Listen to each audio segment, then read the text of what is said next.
Respected principal sir, my colleagues and dear friend students, first of all, wish you very happy Independence Day. आज हम देश की आज़ादी के 76वां वर्षगांठ मनाने जा रहे हैं। हमारे देश को आज़ाद हुए 76 ईयर हो चुके हैं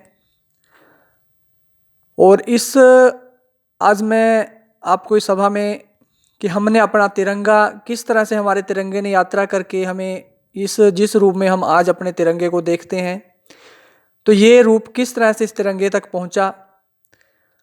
तो सबसे पहले तिरंगा किस रूप में था, आज हम इसी विषय में बात करेंगे। जब हमारा देश पराधीनता की बेड़ियों में जकड़ा हुआ था, उस समय हमारे भारत में जो झंडा था वो राष्ट्रीय ध्वज, ब्रिटेन का जो राष्ट्रीय ध्वज यूनियन जैक जिसका नाम है, वो फहराया जाता था। परंतु भारतवासियों ने सोचा कि हमें भी अपना देश का राष्ट्रीय ध्वज बनाना है और उसके लिए 1905 में सबसे पहले स्वामी विवेकानंद की एक शिष्य हुई है जिसका नाम भगिनी निवेदिता है। तो उसने एक तिरंगा जो झंडा बनाया, भारत के लिए एक झंडा बनाया था। तो इसमें एक हरी, पीली और लाल 3 पट्टियों से बनाया था। इसके बीच में वंदे मातरम लिखा गया और हरी पट्टी में 8 अर्ध खिले कमल के फूल और नीचे की पट्टी में सूर्य और चंद्रमा के चित्र अंकित थे। उसके बाद 1907 के अंदर भिखाई जी कामा ने एक नए राष्ट्रीय ध्वज का निर्माण किया और उसे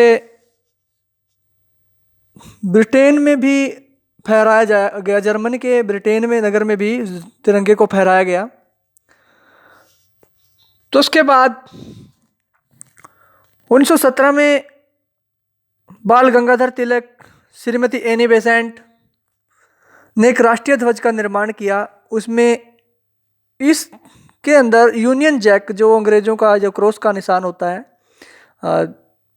तो उस तरह का एक निशान था। उसके कारण इसकी इतनी ज़्यादा लोकप्रियता नहीं मिल पाई, क्योंकि वो निशान की वजह से लोगों को लगता था कि हम इस दास्तान से तो आज़ाद होना चाहते हैं, परंतु ये तिरंगा, इनका जो ये निशान बना हुआ है, ये हमें उसी दास्तां की याद दिलाता है।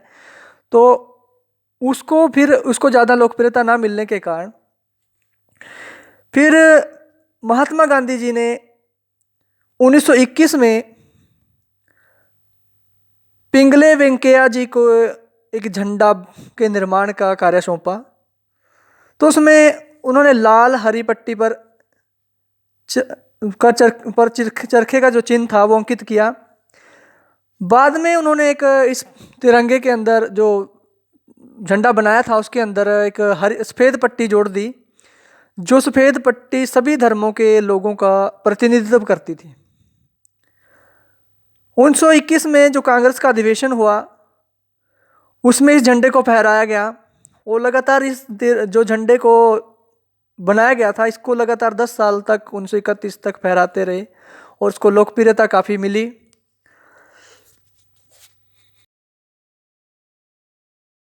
और 1924 में श्री श्यामलाल गुप्त पार्षद ने अपने ध्वज वंदना इसकी रचना करी, जिसका पंक्ति है, विजयी विश्व तिरंगा प्यारा, झंडा ऊंचा रहे हमारा। इसकी रचना करी गई और इस गीत की पंक्ति, इसकी शान न इसकी जाने पाए, चाहे जान भले ही जाए। सभी जो देशवासी थे उनके जन जन के कंठ की आवाज़ बन चुकी थी। सभी को यह वंदना, ध्वज वंदना बहुत अच्छी लगी। तो उसके बाद और जो कांग्रेस का बेलगाम अधिवेशन 1924 में हुआ, तो उसमें देखा गया कि तिरंगे झंडे में जो लाल रंग के स्थान पर केसरी रंग की पट्टी लगाने का सुझाव दिया गया कि लाल रंग को हटाओ, इसकी जगह केसरी पट्टी लगाई जाए। केसरी रंग जो है हमारी त्याग की भावना का प्रतीक है और जो हमारे योगी, सन्यासी और यों के रंग माना जाता है। 1931 में जब कांग्रेस ने झंडा समिति का गठन किया, उसके संयोजक थे doctor BP Sitaramayya, Pandit Jawaharlal Nehru, master Tara Singh. इस समिति के जो अध्यक्ष थे, तो इन्होंने एक जो झंडा का एक और झंडे का निर्माण किया था। इस समिति ने क्या किया, भगवा रंग की एक पट्टी ली, उसके कोने में चरखे का चिन्ह लगा दिया और उसे राष्ट्रीय ध्वज का के रूप में दिखाया कि ये राष्ट्रीय ध्वज है। तो तब तक क्या हुआ था कि जो हमारा तिरंगा था 3 रंगों से बना हुआ, तो उसको बहुत ज़्यादा लोकप्रियता मिल चुकी थी, इसलिए इस कमेटी ने जो झंडा बनाया था उसको ज़्यादा महत्व नहीं दिया किसी ने। तो केसरी रंग के स्थान पर देखा गया कि जो इसमें 3 रंग, केसरी रंग, सफ़ेद रंग और हरे रंग, तीनों रंगों का निर्माण से ये झंडा बनाया गया। और इस झंडे में सफ़ेद पट्टी के ऊपर जो गहरे नीले रंग का जो चरखा अंकित किया गया था। और 30 अगस्त 1931 में जो हमारा झंडा दिवस मनाते थे, उसी दिन देश भर में जो फहराने की घोषणा की गई कि इस दिन हम झंडा फहराएंगे। और आज़ादी मिलने के पहले तक यह हमारी जो स्वतंत्रता का प्रतीक बना रहा, जो झंडा बनाया गया था इसमें चरखे का चिन्ह अंकित था। तो लॉर्ड माउंटबेटन ने 3 जून 1947 को भारत को आज़ाद करने की पहले से ही घोषणा कर दी गई थी 3 जून को कि हम भारत को आज़ाद कर देंगे। और तब स्वतंत्र भारत के लोगों ने फिर से एक अस्थायी समिति बनाई गई। उसमें चरखे के स्थान पर इस समिति में ये फैसला लिया गया कि इसके जो झंडे में, तिरंगे के अंदर जो चरखे का निशान है उसको हटा के उसकी जगह पर अशोक का जो सारनाथ स्तंभ के ऊपर चक्कर को लगाया जाए, क्योंकि ये चक्कर हमारी प्रगति और हमारी उन्नति का प्रतीक है। और इस तरह से उसमें से चरखे को हटा के तो वहाँ पर अशोक चक्कर लगाया गया। जब देश 14-15 अगस्त को 1947 को रात्रि के समय जब आज़ादी देश को मिली, तो श्रीमती हंस मेहता ने संविधान सभा के अध्यक्ष डॉक्टर राजेंद्र प्रसाद को एक तिरंगा भेंट किया और उसे महिलाओं को उपहार के रूप में उन्होंने बताया कि ये महिलाओं का उपहार है। तो जब 15 अगस्त 1947 के जब हमारा देश आज़ाद हो गया, तो सप्त समारोह के बाद राष्ट्रपति भवन पर राष्ट्रीय ध्वज को फहराया गया।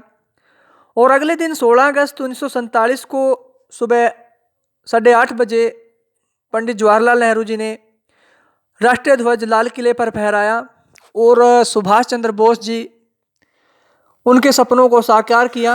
और इस तरह से नीले चक्कर से युक्त हमारा जो राष्ट्रीय ध्वज तिरंगा हमारी आज़ादी, प्रभुसत्ता और सम्मान का प्रतीक हमें राष्ट्रीय ध्वज के रूप में हमें प्राप्त हुआ है।